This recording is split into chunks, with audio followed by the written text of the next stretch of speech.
હે પરીક્ષિત રાજન, આ જન્મનો લાભ શું છે? અંતમાં ભગવાન નારાયણની સ્મૃતિ થઈ જાય, સ્મૃતિ રહી જાય, એ જ આ જન્મનો મોટામાં મોટો લાભ છે.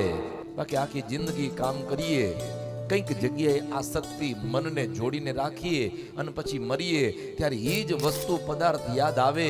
કોકને નોકરી, કોકને છોકરી, કોકને સ્ત્રી, કોકને દીકરી, કોકને દીકરો, કોકને મકાન, કોકને દુકાન. આમ વસ્તુ પદાર્થ વ્યક્તિ જો અંતકાળે યાદ આવશે તો માણસનું મોત બગડશે. માટે જન્મનો લાભ શું? બોલે યેન કેન પ્રકારેણ પરમાત્માનું અનુસંધાન રહે.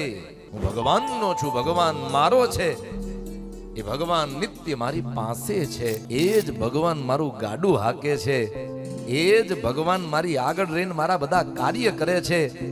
જે કાંઈ કરે છે ઠાકોરજી કરે છે, એવું ઠાકોરજીનું અનુસંધાન રાખો તો યાદ રાખજો અંતકાળે પણ એ ઠાકોરજી યાદ આવશે.